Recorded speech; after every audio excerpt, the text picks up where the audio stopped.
Hey guys, welcome back to my channel, to our channel, Two Girls, Two Opinions. Today's drama that we're going to be discussing is Blood of Youth. Yes, I look the same. Yes, I've done videos because I have a lot of videos that I have backed up that I need to do. So I'm kind of like pushing through.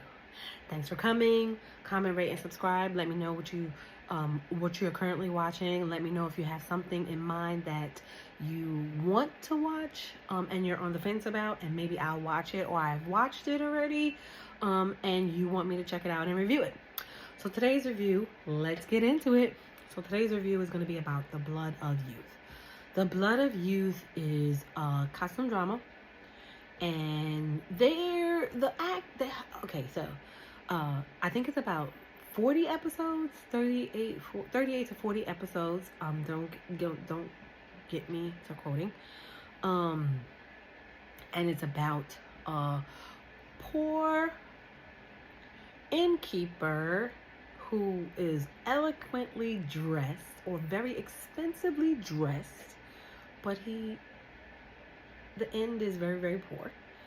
He's not making any money, and a young aspiring apprentice happens upon his inn who has no money, gets into a brawl with some thugs or robbers, and breaks up the inn, and then he ends up becoming indebted to the innkeeper. What do you think? Weird? Sounds weird to me. We never did. Okay. And then they go on his journey back to his hometown so that he can repay him the money. But in the process of going on the journey back to his hometown to get the money for the inn, they encounter a bunch of people looking to kill them, and also in contact with people who are chasing after this coffin, 24 karat gold coffin with something inside that is a life-changing, it's like a Pandora's box, if you want to say. And everybody's trying to obtain it, everybody's trying to get it, everybody's trying to break into it. It's weird to me. Now, that was the plot line or the premise. So, The Blood of Youth. The fight scenes were amazing. The director did his thing with those fight scenes. Now, The Blood of Youth to me seems like a Final Fantasy on steroids. Literally. I kept thinking, this is like Final Fantasy. This is like Final Fantasy. I wanted to see more because the fight scenes from the jump were like amazing. They did their thing. They did what they're supposed to do with the stunts, the action, like all of it. It was all there. Then they had like these superpowers that I was just like, I'm here for this. I'm here for it. I'm here for it. They got me. The storyline, not so much. Because I find myself throughout, after episode 6, I want to say, I found myself not really paying attention until a fight scene came up. So if there was no fight scene coming on or happening, the plot didn't interest me. The plot lost me because I was totally lost through the plot. I finished it and I still don't know what the story was really about, which is weird. Because it ultimately changed. Then it never showed the innkeeper back at the inn or doing anything for the inn. Like, then he became a prince that left home because of some situation with his master. It was all over the place. I was kind of like confused. But the fight scenes were amazing. And that's what got me. The trailer was full of the fight scenes, and I was just like, ooh, I'm here for the action. You know, I'm here for the action. The love stories, like the romance plots, didn't really resonate throughout the movie. So if you're looking for a romance piece included with this action, it's not there. So I'm not sure if that'll keep you interested. I was pretty much after episode 6 watching just to get through it and finish it. The main character's name is Hong-Yi Lee, and then Lucien. The director is Tao Yin. So it's a historical fantasy costume drama. Yeah.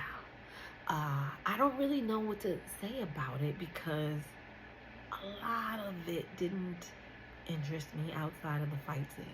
So if you're looking for really good fight scenes, not a great plot line, I would recommend The Blood of Youth.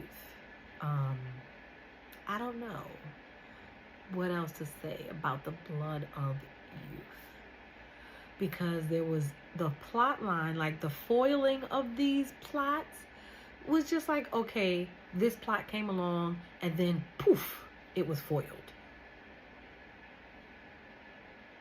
Like they knew, I don't know. I think the writing needed to be developed better. I think they focused a lot more on the action scenes, that they didn't focus on the plot development. I think that's the thing.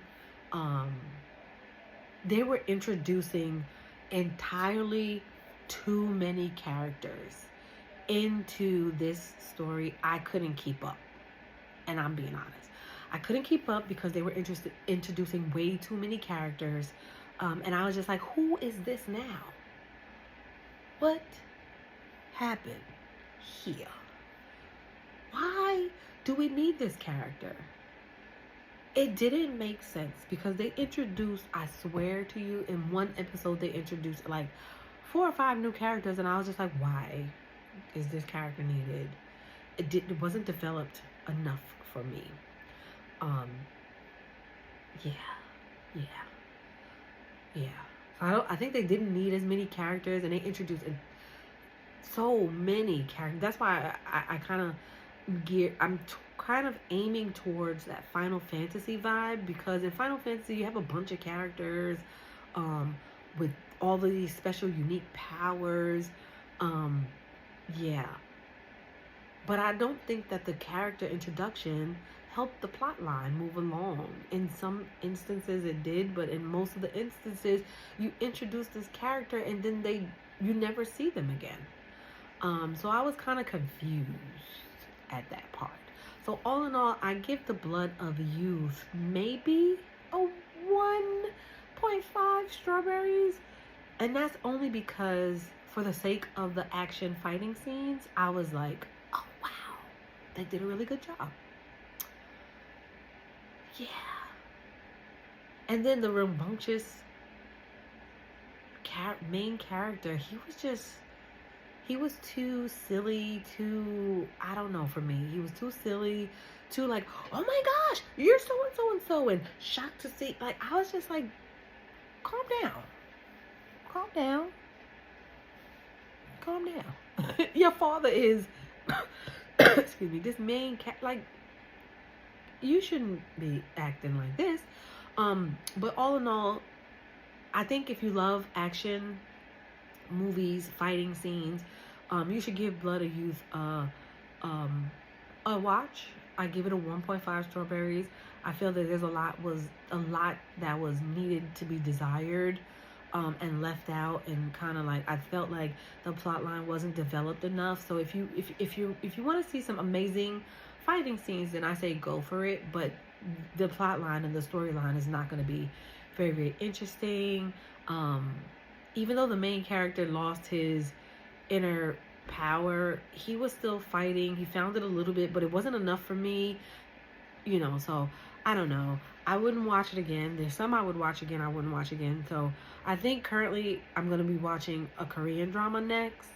But thanks for watching. See you in the next video. Comment down below. Like, comment, and subscribe. Let me know what you're watching, or maybe you know something that you want me to watch. But thanks again for stopping by. See you next time.